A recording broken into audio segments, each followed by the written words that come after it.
Let me ask you this. There's been a conviction in the special counsel investigation of Mr. Manafort. Jury trial, conviction. There have been guilty pleas from Flynn, Manafort, Gates, Papadopoulos, and Michael Cohen, and dozens of indictments, including 13 Russian nationals, 3 Russian companies, and Roger Stone. Would you say the special counsel's investigation is a witch hunt? Are you overseeing a witch hunt? Congressman, as I've mentioned previously, the special counsel's investigation is an ongoing investigation, and so I think it would be inappropriate for me to— But you wouldn't oversee a witch hunt, would you? You'd stop a witch hunt, wouldn't you? Congressman, it would be inappropriate for me to talk about an ongoing investigation. You said that you're not interfering with the special counsel's investigation. Have you denied him any funds he's requested at all? Congressman, I can tell this is an important issue for you, but it's an important issue for the American public and for the whole world. Congressman, to answer your question directly, I have not denied any funds to the special counsel's investigation. Have you denied him the opportunity to go any areas where he wanted to investigate or any matters of investigation? Congressman, as I previously testified, I have not interfered with the special counsel's investigation. I yield back the balance of my time. I'm sorry, what was your— I don't know if your time's been restored or not. Mr. Attorney General, we're not joking here, and your humor is not acceptable. Now, you are here because we have a constitutional duty to ask questions, and the Congress has the right to establish government rules. The rules are that you are here. So I need to ask the question, and I need to have my time restored so that you can behave appropriately. I will behave appropriately as a member of the Judiciary Committee. I'm asked a question. Did you have a confirmation hearing, and have you not yet appeared for an oversight hearing? Congresswoman, I am an acting Attorney General. I have been appointed according to the Vacancies Reform Act, and I have never appeared in front of Congress for any hearing, even when I was United States Attorney. I'm asked for a yes or no answer. Is that? Yeah. And so you've never appeared. Let me quickly ask a question. Prior to the firing of former Attorney General Jeff Sessions, did you discuss or share your private opinions of the special counsel investigation with the Chief of Staff, Trump family members, and others? Yes or no? As I previously answered, Congresswoman. Yes or no, sir? As I previously answered, Congresswoman, I have not Yes discussed— or no? As I previously answered, Congresswoman, I have not discussed— And since you're appointed acting Attorney General, did you discuss or share your private opinions with the special counsel? Again, the special counsel's investigation is an ongoing investigation, and I have nothing more to say than what I've already said. So you are denying reports that you shared many one-on-one calls with President Trump and his then Chief of Staff, John Kelly, when Jeff Sessions was still Attorney General? Again, Congressman, is there someone that provides you the basis for that question, or is that an anonymously sourced I am asking article? the question, sir. Answer the question, yes or no. Could you repeat the question, please? So you are denying the reports that you shared many one-on-one calls with President Trump and then his Chief of Staff, John Kelly? Are you denying that, yes or no? Congresswoman, as I've mentioned several times today in my opening statement and otherwise— Yes or no? I'm not talking about the conversations that I've had with the President of the United States or his senior staff. So that is a no? I don't think you can assume anything from that. Well, let me just pursue on my line of questioning. Do you believe the president was telling the truth when he said he did not know that you had been critical of Robert Mueller before making your appointment? Congressman, I have no reason to believe when I sit here today that the president wasn't saying what he believed. Who'd you interview with for the Chief of Staff job? Not for this job, but for the Chief of Staff job. It was General Sessions' decision to make. I interviewed with him, and he offered me the job. And before you got the job, did you ever, before you took this job, did you ever speak with the president about the Mueller probe from May 17, 2017 to September 22nd, 2017? Are you saying about before I was actually the Chief of Staff? I'm saying between May 17, Well, 2017. Congressman, I had never met the president until after I joined the Department of Justice. So in have you, October 2017. let me just ask you another question. You didn't communicate with him. Did you communicate with anyone at the White House about the special counsel investigation before September 22nd, 2018? I assume you're excluding my appearances on CNN. Because I don't know who at the White House was watching my appearances. If you talked to anybody at the White House, I mean, you've told me that the president wasn't watching those, otherwise he would have been aware of your positions. So I assume the president wasn't watching. Did you talk about those appearances with anyone at the White House? I did not talk about my appearances on CNN. Did you talk about your views of the Mueller investigation with anyone at the White House?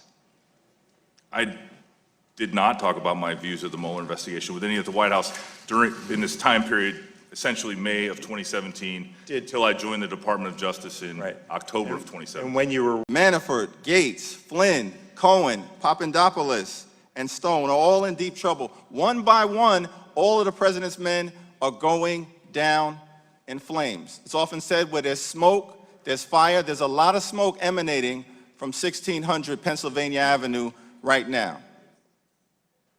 Yet, you decided not to recuse yourself, is that right?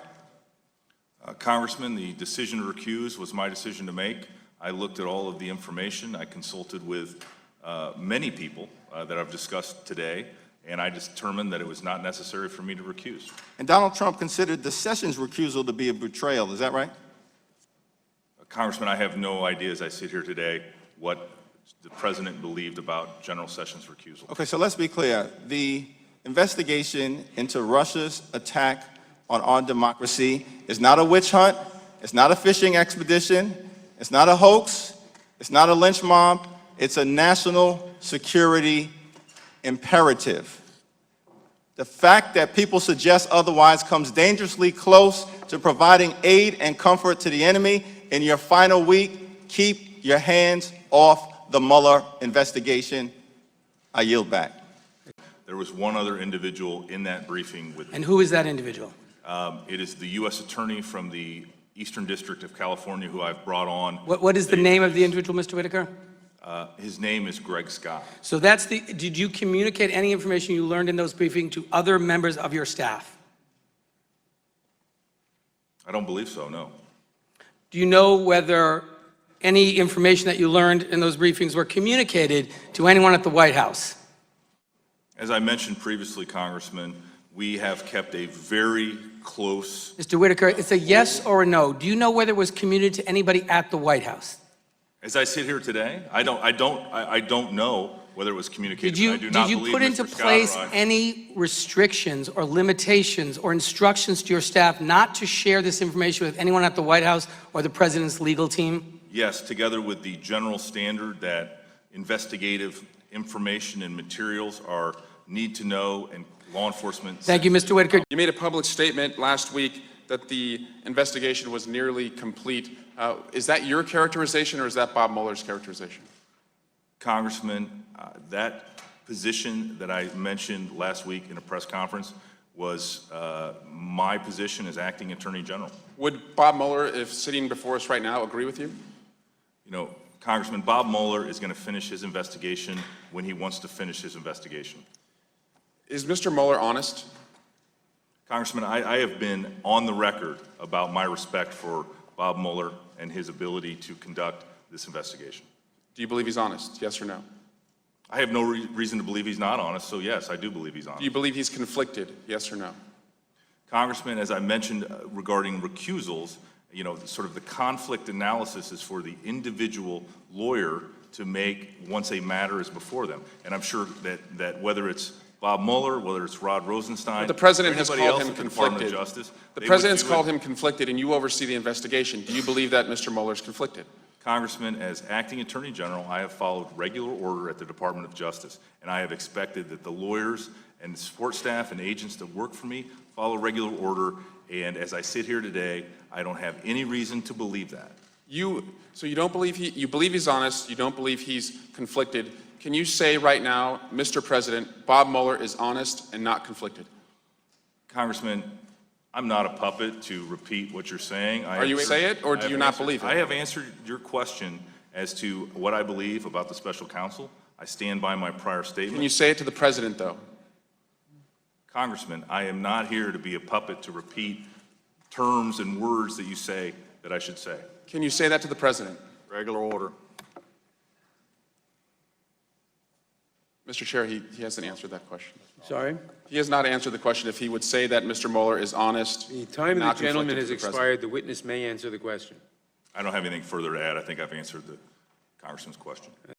The shutdown really was a difficult time at the Department of Justice because most of our employees are law enforcement and are accepted in their performance of their duties, and so they showed up every day like dedicated public servants and did their job knowing that you here in Congress would ultimately pay them and come to some resolution of the shutdown.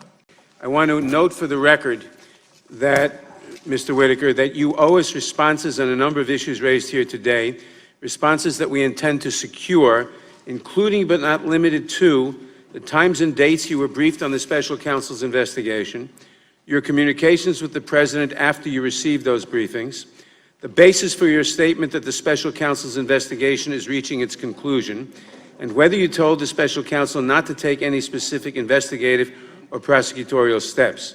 I would also note that your testimony was at best inconsistent on the topic of your communications with the White House prior to your tenure at the department.